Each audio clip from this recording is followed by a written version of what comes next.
His Holiness always used to say that we Tibetan, especially Buddhist practitioner or monks or Rinpoches, must come out to serve destitute, disabled and the poor community to help them. No? I want to do something for community, for the people when I grow up. Karuna Home project is for the special needed children, mainly children and young adults.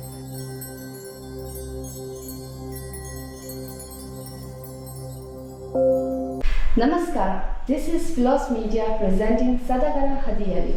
I am Pema from Postgraduate Department of Journalism and Mass Communication. And today we have a distinguished guest on our program, the founder of Karuna Home.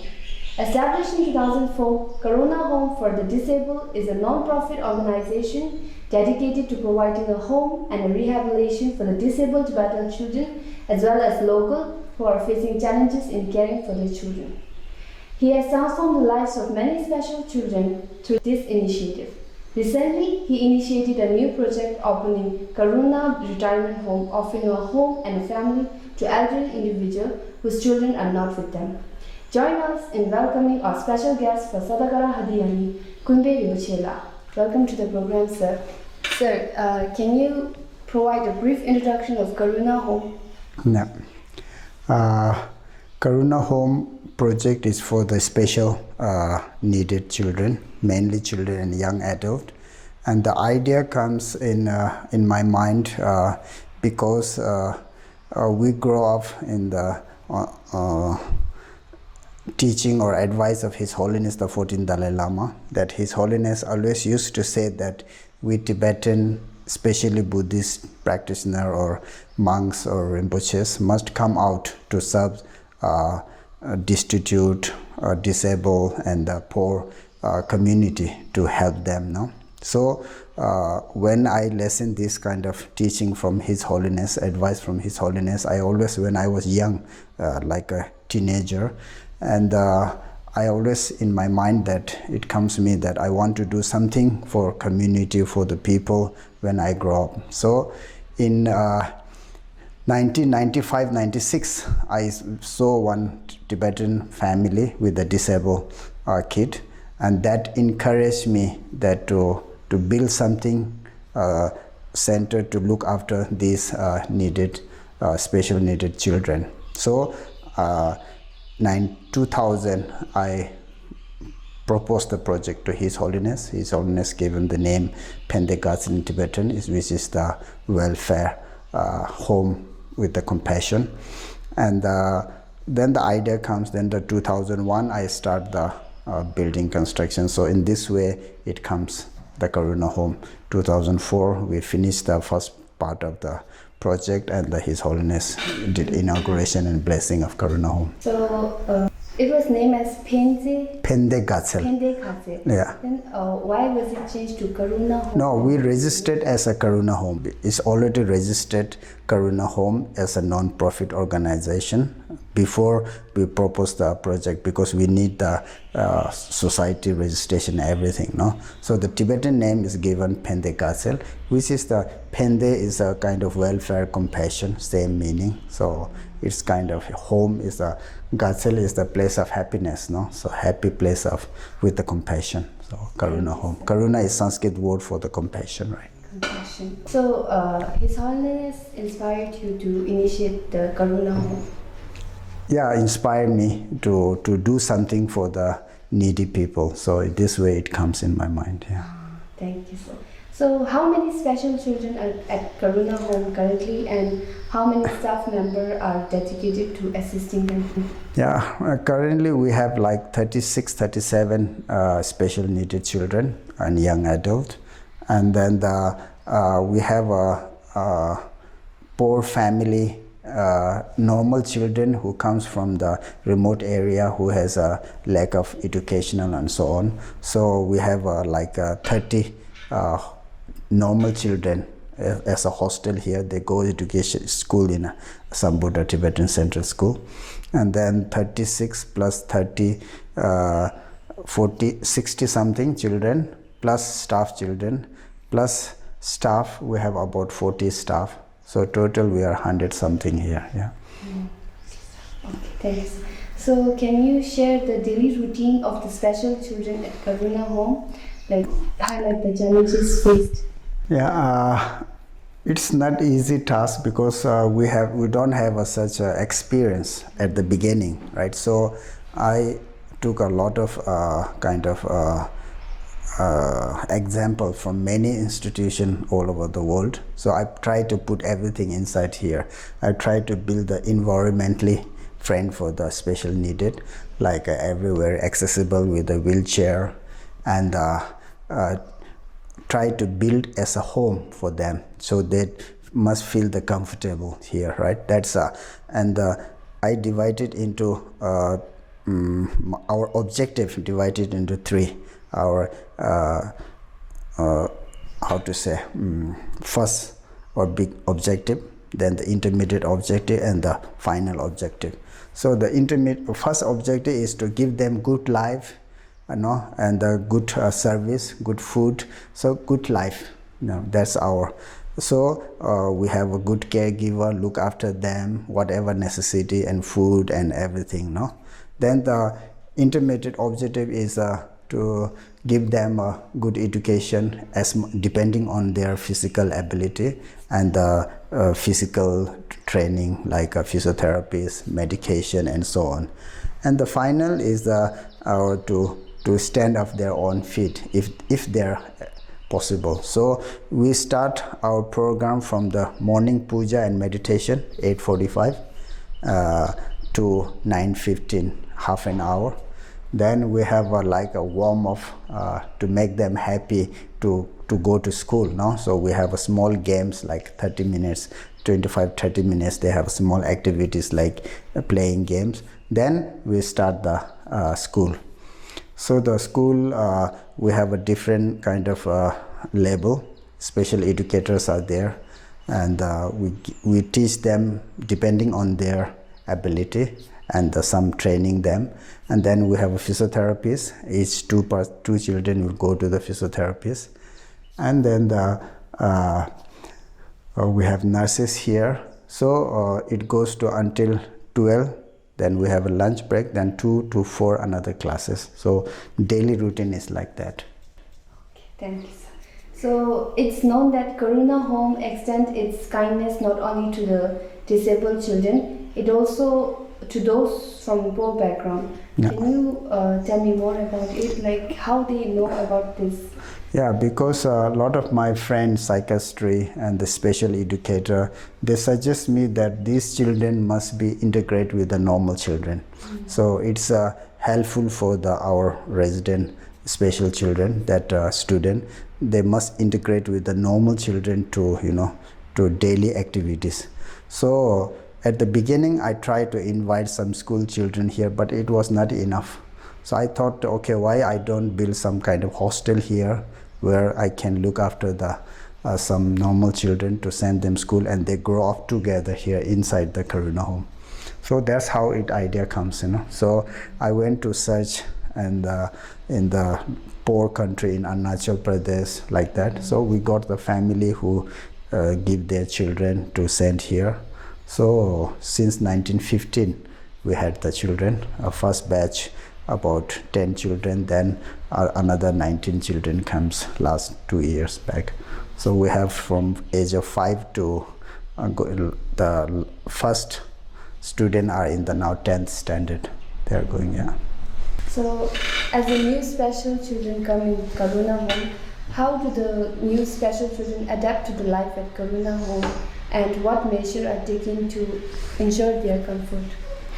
Yeah, because of last 20 years experience myself, so I always talk with the family. We will take them like 2-3 months in trial, but whether they can adjust the life here, because some children leaving their parents behind and then coming into the new world with the new people is little difficult for them to adjust at the beginning. But slowly it take like 1 month, then maximum 2 months. Then once they adjust their life here, then there's no problem. Some cases it happened that children cannot adjust, then we have to send them back to the family because they never sleep here. They cannot adjust. It happens sometime, very rarely, but it happens sometime. So does Karuna Home exclusively admit Tibetan children, or is it open to children from different backgrounds? Yeah, we are not only for Tibetan. We have a local Indian children. We have Nepali. We have a Ladakhi. We have a Arunachal, right? So, and we also have they are Tibetan but born in abroad, and they are abroad citizenship. We have from also USA student here, so all over the world. Okay, thank you. So, can you tell me about the challenges you faced during the initial period and the challenges that you still face? At the beginning, my idea was to build a home and give them good food, good education, but there's a lot of bureaucratic things which I have no idea at the beginning. So it took first beginning challenging is the bureaucratic permission, all the documentation and all those things. And then the second, obviously, the financially, because it's a private organization, and so I have to find the sponsor, for fundraiser, so on. And right now, and then the most important is the lack of experience, because we don't have that much special educator. And to run the one center for the disabled children is not easy. But then I invite a lot of volunteers from all over the world. Many of my friends, doctor, like that, psychiatry, special educator. So slowly we, adapt to build the one environmentally friendly for the disabled children, right? So, and presently, I can't take a lot of children because I want to maintain the good quality, right? The quantity is not important for me, and there's still a lot of children are in waiting list. So that's challenging for me to select the children, saying I can't and I have to take this one. So it's not easy. So those things are more difficult. So if any of our audience want to volunteer in this, there's a many voluntary comes, like especially student from India, Tibetan, or from other country also. They come like physiotherapists, a special educator. So our staff learn from them who are specialized on the disabled children. So we take all the advice, practical things from them and apply here. Okay. So if they are not specialized in any psychological term or anything, and they just want to come here and help, they can also volunteer. We don't take so much volunteers because sometimes it disturbs our schedule here, because we have to introduce them. We have to, it take few days. So one staff has to be with that volunteers to introduce everything. So we don't take so much, maximum 1 or 2 at one time, but not so much. There's a lot of volunteer apply comes, but I selectively I choose. Yeah. Okay, sir. So given the resilience of the children, how do you raise fund and manage daily life and medical expenses at Karuna Home? Like there is sponsorship, only that? Yeah, I have good friends from the Italy and Singapore, our sponsor, who help me, and we do a small activities for fundraiser. So individual sponsor we don't have that much, and now Tibetan Tibetan people who are living abroad, they start to give donation. Earlier is very less, now it's getting a little bit more. So for the moment, I think we're going good. So yeah. So the sponsorship you get is enough for the medical and education? Yes. Okay, yeah. So sir, I also wanted to ask about the new initiative that Karuna Retirement Home. Yeah. Please talk about it. Yeah, because I'm doing the social work since now 25 years, right? So I try to focus, where is the necessary. So that time I saw in late 1990, I thought for the disabled children, and so I'm now here this year is the 20th anniversary of Karuna Home. And then now I saw that since 90, a lot of our Tibetan young people living abroad, and the parents left behind, or parents who go there and not happy to live in Western country because they are lack of their culture, religion, pilgrimage, and so many things. So I thought, why we have a old age home from the Tibetan government, which is very good, right? But many of them don't want to send them.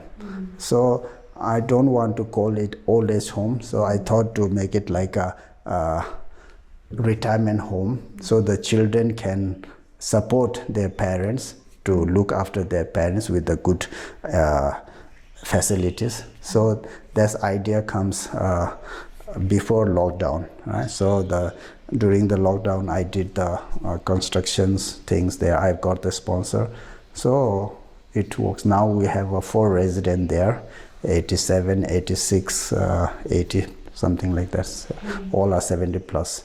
So I have like more than 20 places there, and right now we are just starting. Last November we opened it.